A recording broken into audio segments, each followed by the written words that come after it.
They can reveal our respect or our disregard for convention. Vain trifles as they seem, Virginia Woolf wrote in Orlando, clothes change our view of the world and the world's view of us. As I sit here and write this, I'm wearing a black cotton jersey dress with a white pointed collar and shirt cuffs, made in Bangladesh.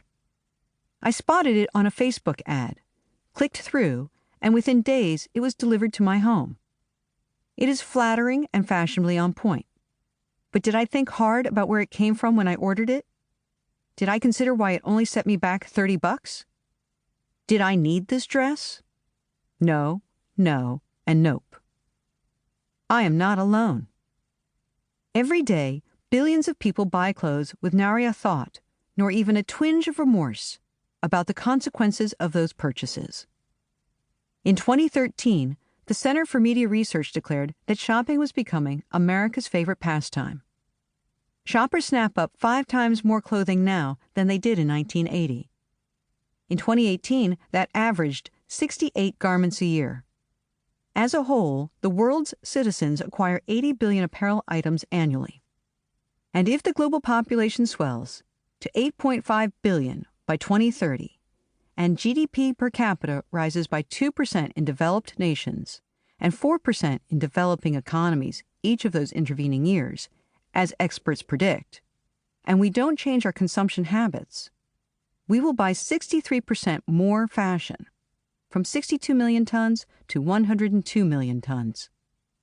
This is an amount, the Boston Consulting Group and the Global Fashion Agenda report, that would be the equivalent of 500 billion T-shirts.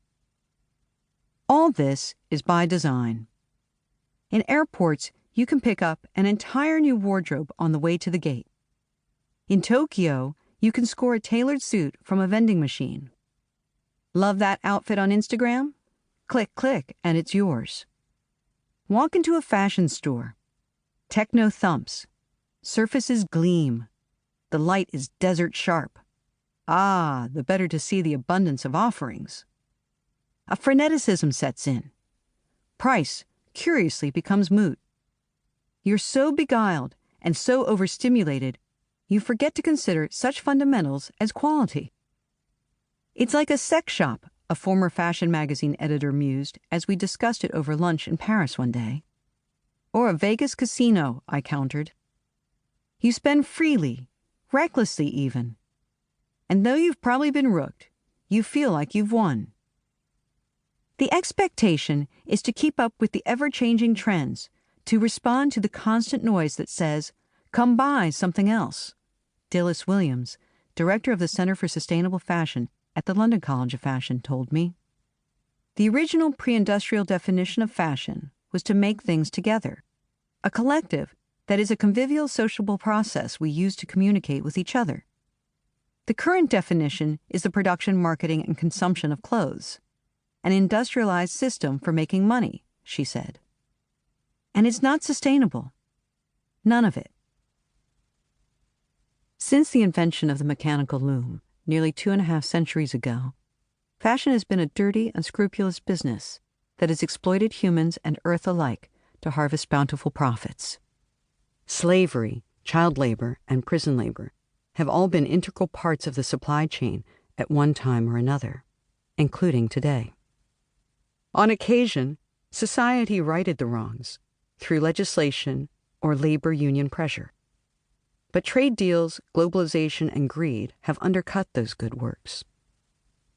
Up until the late 1970s, the United States produced at least 70% of the apparel that Americans purchased. And, thanks to the New Deal, for much of the 20th century, brands and manufacturers were expected to adhere to strict national labor laws. But in the late 1980s, a new segment of the apparel business cropped up. Fast fashion, the production of trendy, inexpensive garments in vast amounts at lightning speed in subcontracted factories to be hawked in thousands of chain stores. To keep the prices low, fast fashion brands slashed manufacturing costs, and the cheapest labor was available in the world's poorest countries. Offshoring caught on across the industry, just as globalization was unfurling.